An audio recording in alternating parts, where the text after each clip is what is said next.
What's good with it, YouTube? You already know, Big Flocker with a convict's perspective. And I'm going to smash, dash, and slide on through with that little bit of energy, man. Please hit the like, subscribe, comment, do all the good stuff to help support the algorithm, man. The channel's moving forward. Let's keep it pushing. So today's topic, man, I'm going to discuss my personal interactions with the Aryan Brotherhood, the members that I've met throughout the years in different type of relationships. And I'll also probably go into a few NLR cats as well. Now, first and foremost, I think the first AB member I ever met was an individual named Pirate. Okay, I did a lot of time with Pirate. Pirate was in Corcoran's shoe, old timer, OG. I mean, he had a beard like about this long. You know what I'm saying? Literally, fucking slick back hair and stuff, right? He was in we were in A-Pod, 4B4 left, and this was probably around like the 90s, 2000. OGs. I mean, he'd probably have to be at least in his 80s right now. That's how much of an old timer. Okay, he was in cell 14, and next to him was Daryl. Daryl from Ontario Black Angels. So they pretty much had a good little report, man. And next to Pirate was another AB member named Chris. And then in the pod that was next to us right there, from A pod to B pod, was a AB member named Wiley. Right now, Wiley used to help assist us with the fishing. Because I remember we had Joker from Castroville, Chilo from Sanjo. They used to fish from there, from A pod all the way to B pod. Now, my interactions at that time were kind of limited. It was still in the early stages of having better reports, better respect. The pod was really real quiet. Pirate didn't really talk too much on the tier. He used to have to get on Chris. Chris was on the tier all the fucking time, and he couldn't hear anybody. It was funny sometimes, But for the most part, it was my interactions were very brief. Now, I've met another one later on named Buzzard. Now, Buzzard's the one that got his nut shot off way back in the days in San Quentin, right? And he's been an AB member for a long time. And he was in North Max in Santa Clara County Jail. I think maybe he was cooperating on the case at the time. I don't know. But I was with Chuco and Huicho. And we were asking the counselor at the time, Miss Calderon, which was a counselor. She was the counselor classification, I guess. Not counselor, classification. If she could get Buzzard moved in with us. And she goes, hell no, I'm not moving down over here. We're like, the dude's an old man. We're not going to do nothing to him. And Chuka wanted to get him over there to basically pick his brain. Because it's very rare in Santa Clara County that you're going to come across a AB member. And they're not going to put him around any active homeboys, man. But Buzzard at that time, he wouldn't talk to nobody. He just kept to himself, man. He was just he was an old timer. Now, the interactions with him on the tier was a little bit different as opposed to Pirate. Pirate was really respectful. Buzzard didn't really say shit. He didn't want to talk to nobody. He would distance himself from everybody. At least Pirate would have that common courtesy. Now, the other AB member that I got to see and observe and kind of respect a little bit was an individual named Tank. Okay, I was in San Quentin, and this was in 2002. And at the time, the whites had a really questionable program. There was a lot of skinheads there. And it was kind of ironic because the NLR that were there, like Loki, Sidewinder, and all them cats, they all had long hair. No, they had their heads shaved, and then the skinheads had long hair. But they had them kind of on separate yards at the time. They weren't putting the NLR out there with the skinheads because there had been issues between the NLR and skinheads. Now, Loki was cool. Loki's now a Northern Rider, believe it or not.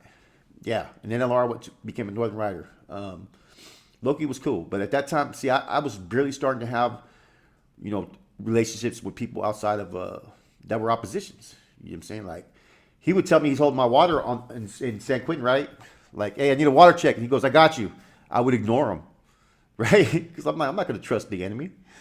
And finally, he gets at me on a kite, man, and he goes, hey, man, he goes, just because we're enemies doesn't mean that I can't hold water for you. He goes, you're not really my enemy. I kick it with homeboys in the streets. He goes, it's just the politics. I'm like, you're right, man. And Loki was cool. I seen him later on in Santa Rita one time, and he left. Now their program was starting to get loose.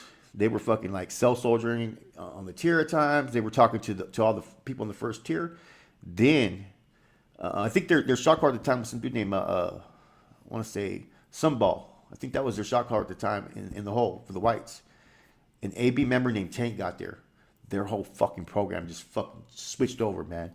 Tank was fucking game tight. Like, that motherfucker had his shit, and he was cool. Because he used to come, when we used to go to yard, he'd observe us, but he'd chop it up with us and stuff. And him and Weecho knew each other. And I heard him start speaking in Spanish, and I was like, oh shit, this dude speaks fluent Spanish.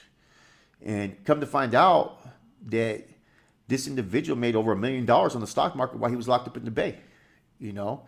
And he was cool. He wasn't like Corn-Fed and Deadeye and all those cats back in the days. Those dudes really hated Northerners. They would not even acknowledge you if you were a Northerner. Maybe they'd say like one or two sentences. That's it. But people like Tank. Tank was real respectful. He was cool. You know what I'm saying? And he got his people in line. They were fucking just programming like a total shift of change, man. And that's when I realized how much power that the AB really held over the white factions. Because before, you didn't see no ABs out there in the yard. You know, you'd see a lot of sacromaniacs.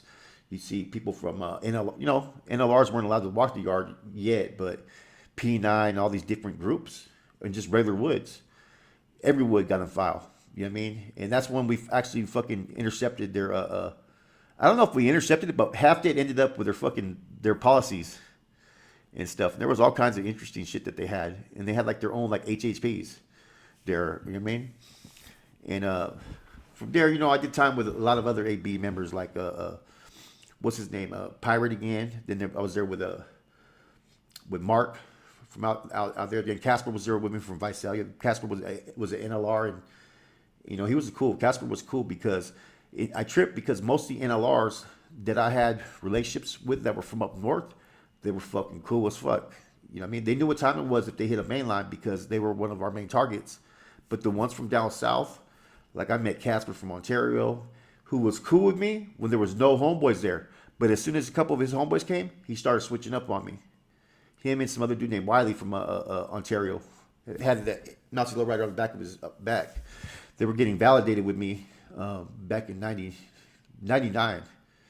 And he was across from me. Casper used to be cool. He used to send me flower holes and all kinds of shit because I didn't have any access to anybody. And then as soon as he had a couple of his homeboys come, like one or two that came that were en route, that were there for medical, that ended up in the hole, he switched up on me, But yeah, Casper was cool from Visalia. Pirate Mark, it was all good there, man. Like when anybody got a package, you know what I'm saying?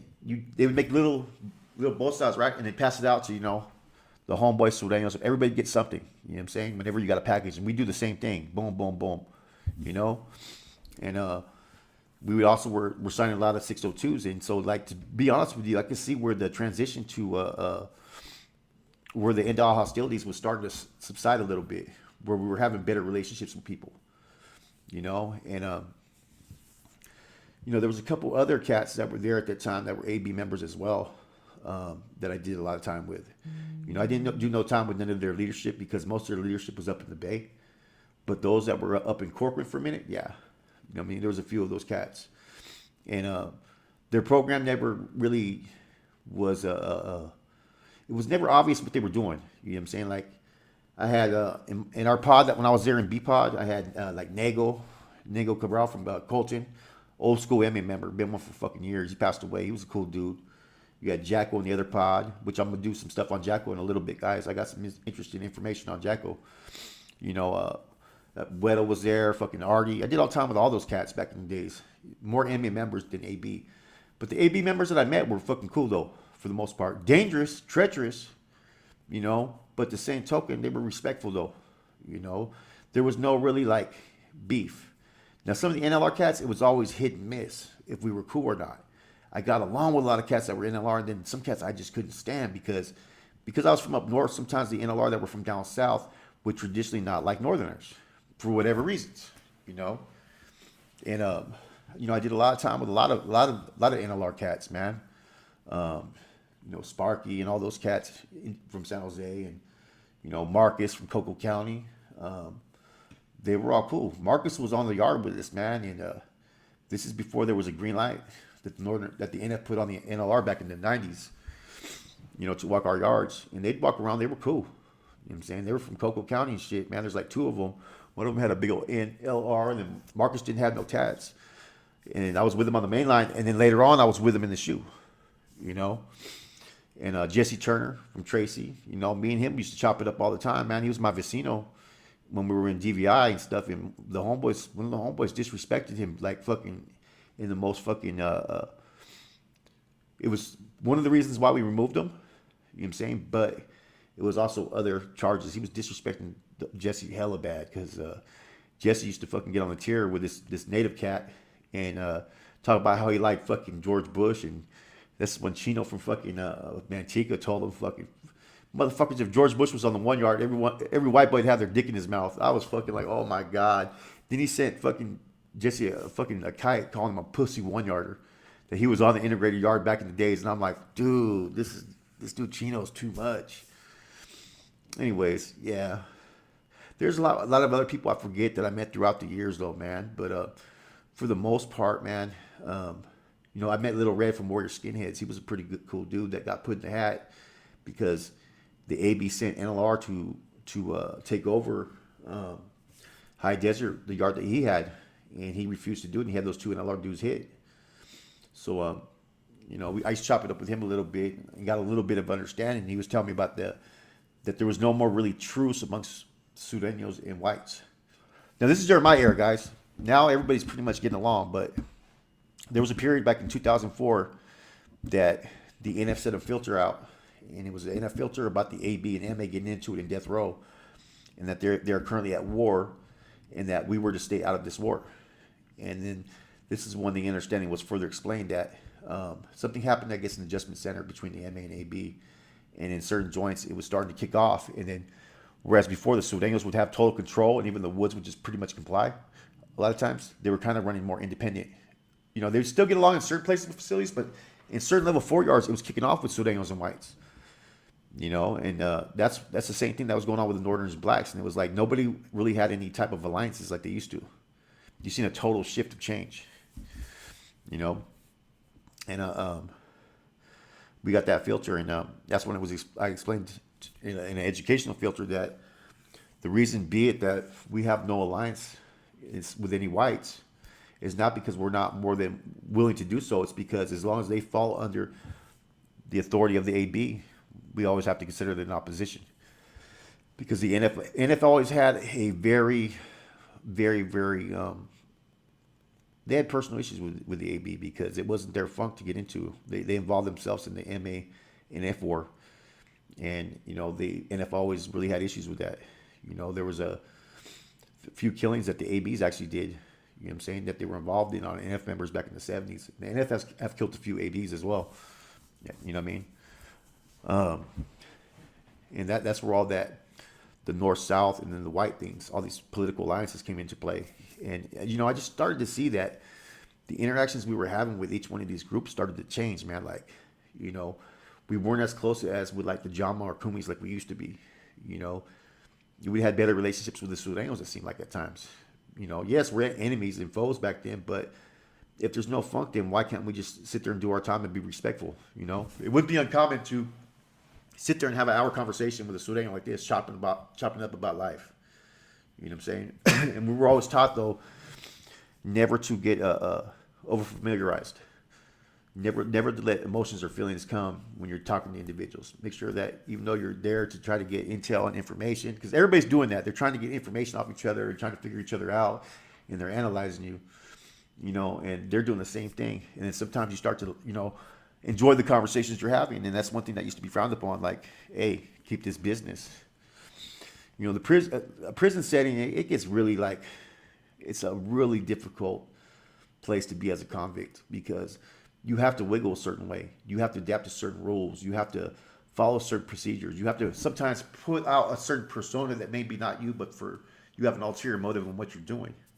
And that comes from the teachings, and the dummy role. That's a position that people use. It wouldn't be uncommon for me to sit there and just try to get information. Play it like I don't know anything and just listen. But anyways, yeah, I'm trying to think of who else have I done time with. There was a couple of other ABs I did time with that I talked to, but like I said, man, like early on in my career, I did not really want to talk to anybody that was in opposition. I think the first time I really started talking to Sureños was when I was in Corcoran's Shoe, and I was in 4B, 4 left, and I think it was Conejo from Pomona, and I forgot where Negro was from. They were Celis. Or that or Negro was from Pomona, I forget. And he used to always hit me up. You want to play a Wedigo? Let's go. We'd play a game real quick. And that was about it. So that's the extent of my relationship with ABs and NMR. I probably met up about a total maybe 8 ABs and maybe 14 NLRs over the years. Some I was cool with, some I wasn't. I never really had any personal issues with any AB members. Only one that was kind of odd and strange was fucking Buzzard. Now, there was a couple of NLR cats when I was in Corcoran Shoe that I didn't like the way that they were talking to me when we'd see each other. They just had like that. They were from down south and they just had that negative tone. Like, I could tell they didn't like me. You know what I'm saying? You know what I'm saying? You could just tell. Like, they're probably looking at, who's this motherfucking northerner fucking buster fucking white boy looking motherfucker? You can just tell. You get that vibe. There's a different vibe when you meet certain factions from down south as opposed to up north. You know what I'm saying? A lot of the cats, even the AB cats from up north, were they got along with Norteños. You know what I'm saying? They do business on the streets at times, as opposed to the dudes from down south who are rocking more with Southsiders, number one, but they even were dressing like it. Fucking pulled up socks and fucking cutoffs and shit, fucking flipped up hats. That's how them NLR cats used to look, man. Fucking A. Anyways, this is a quick spill, man. I'm gonna put some shit out later on, man. I'm ready to get like a long spill that's gonna be out about Jaco Padilla. You know what I'm saying? It's gonna be an interesting one. Stuff that people don't know. In addition to his the way he debriefed is really interesting. I heard, really interesting. You guys are gonna be shocked, man. Anyways, it's your boy Flacco, Convict's Perspective. I'm gone.